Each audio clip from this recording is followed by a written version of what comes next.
Pernah kepikiran nggak sih, kenapa Ferrari terkesan sedikit pelit dalam menyajikan konten-konten F1 mereka di media sosial? Terlebih jika dibandingkan dengan tim-tim besar F1 lainnya seperti Mercedes, Red Bull, atau bahkan McLaren. Jadi pada video kali ini, kita akan mencari tahu mengapa tim legendaris tersebut tidak banyak berbagi konten-konten edukatif seputar F1 kepada para tifosi dan seluruh penggemar di seluruh dunia. Sekarang coba kita lihat isi konten yang ada di channel YouTube tim-tim F1, di mana menurut pandangan kami, hampir semua tim kecuali Ferrari cenderung memakai pendekatan lebih agresif dalam membangun brand image mereka melalui berbagai konten yang menarik. Dan bahkan saking informatifnya, proses pembuatan baut saja pernah dibuatkan video tersendiri oleh Red Bull. Sebagai contoh, Mercedes dan Red Bull adalah dua tim yang dikenal sangat aktif di media sosial, dan itu memang salah satu bagian dari model bisnis mereka. Misalnya pembuatan video behind the scene, berkolaborasi dengan berbagai pihak dalam pembuatan konten, membuat ulasan video bersifat teknis, dan masih banyak lagi, yang semuanya hanya diupload di channel YouTube tim balap mereka sendiri. Sementara bagi Ferrari, bisa dikatakan mereka hampir mirip seperti Alpine, yang notabene juga kurang menonjolkan konten. Yaitu keduanya sama-sama tidak mempunyai channel khusus yang membahas divisi balap mereka di F1.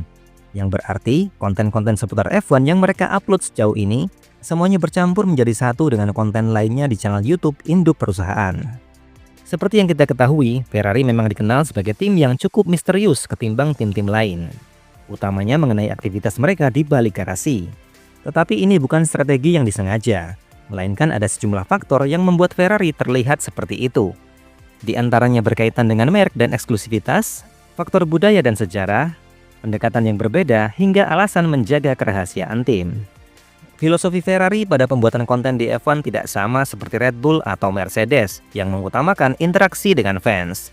Tetapi fokus utama dari tim legendaris ini adalah memenangkan balapan dan kejuaraan sebanyak mungkin, alias lebih menekankan silsilah dan warisan balapnya. Walaupun sampai sekarang belum pernah menang dan jadi juara lagi. Nama Ferrari begitu kental akan sejarah dan memiliki citra yang sangat eksklusif, di mana mereka telah mencapai status legendaris dengan mobil-mobilnya yang selalu terasa istimewa, baik di jalan raya maupun di lintasan balap. Dan kesuksesan Ferrari menjadi salah satu merek otomotif paling mewah tentu tidak kebetulan, melainkan melalui kombinasi kualitas dan performa, eksklusivitas produk, warisan balap yang kuat, dan pengalaman pelanggan yang luar biasa. Ferrari tidak hanya sekedar menjual mobil, tetapi juga pengalaman dan gaya hidup kepada para pelanggan setianya, di mana mereka dengan sengaja membatasi jumlah produksi mobil untuk meningkatkan daya tarik unit-unitnya, memasarkan mobil sebagai barang koleksi, dan menciptakan eksklusivitas melalui berbagai cara, salah satunya termasuk aturan pembelian yang sangat ketat. Jika kalian bertanya pada pemilik mobil Ferrari tentang alasan mereka membeli merek tersebut, jawabannya adalah karena Ferrari lah yang memilih pembelinya, bukan mereka yang memilih Ferrari. Dan alasan kenapa Ferrari bisa menciptakan anomali seperti itu, jawabannya adalah F1, di mana Ferrari adalah salah satu tim paling ikonik dan bersejarah di olahraga ini, bukan hanya sebagai sesepuh atau tim tertua yang masih aktif berkompetisi, tetapi juga karena sejarah kemenangan dan faktor dominasinya. Jadi karena alasan kesuksesan di F1 yang memperkuat citra Ferrari sebagai simbol prestis dan performa, secara historis mereka tentu lebih memilih fokus pada pengembangan mobil dan performa di lintasan, ketimbang harus memprioritaskan sebuah konten yang berkaitan dengan internal tim. Sebab Ferrari percaya bahwa hasil terbaik di lintasan adalah kunci kesuksesan, dan semua upaya difokuskan untuk mencapai hal itu. Budaya kerja Ferrari di F1 yang berakar kuat pada tradisi dan sejarah Italia juga sering dianggap kurang fleksibel dan kolaboratif. Sebab mereka lebih suka menjaga informasi yang bersifat sensitif dan tidak terlalu terbuka terhadap media. Tetapi pada dasarnya memang ada perbedaan budaya kerja di F1, di mana sebagian tim mungkin lebih terbuka kepada publik, sementara yang lain lebih tertutup. Dan bagi Ferrari, mereka cenderung lebih konservatif. Contoh lain dari betapa selektifnya Ferrari di F1 adalah terbatasnya akses media dan dokumentasi di sepanjang race weekend, terutama untuk serial dokumenter Netflix Drive to Survive. Sebab mereka menginginkan beberapa syarat dan ketentuan berbeda dari tim lain yang nampaknya sulit diterima oleh pihak produser, yang semuanya dimaksudkan untuk menjaga privasi tim dan tidak ingin semua detail kehidupan di balik garasi diungkap ke publik. Meski demikian, Ferrari tetap memberikan sejumlah konten F1 di media sosial kepada para penggemar di seluruh dunia.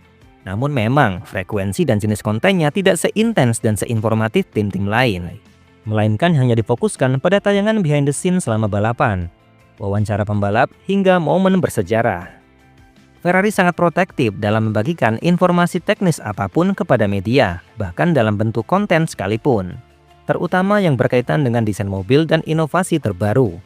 Sebab mereka menganggap informasi di dalam konten tertentu mungkin dapat merugikan tim dalam persaingan jika isi dari konten tersebut terkait dengan proses pengembangan dan kemajuan teknis mereka. Jadi kesimpulannya, alasan untuk tidak terlalu aktif di media sosial adalah keputusan strategis Ferrari yang melibatkan banyak faktor seperti yang telah kami mention di awal video. Sehingga label pelit yang menempel di tim ini bukanlah cerminan kurangnya sumber daya atau kreativitas konten kreator tim, melainkan itu adalah persepsi tentang kurangnya keterbukaan terhadap informasi program F1 mereka. Ferrari juga memakai pendekatan yang lebih santai dalam membangun identitas tim. Meskipun pendekatan ini nampaknya sedikit berbenturan dengan tren F1 modern yang mengutamakan transparansi dan keterlibatan fans. Lantas menurut kalian, apakah tim Ferrari benar-benar sepelit itu dalam berbagi konten seputar F1? Atau mereka sudah sedikit terbuka seiring perubahan F1 yang menjadi lebih komersial? Silakan beritahu kami di kolom komentar dan jangan lupa berikan like, share, dan subscribe jika menyukai video ini.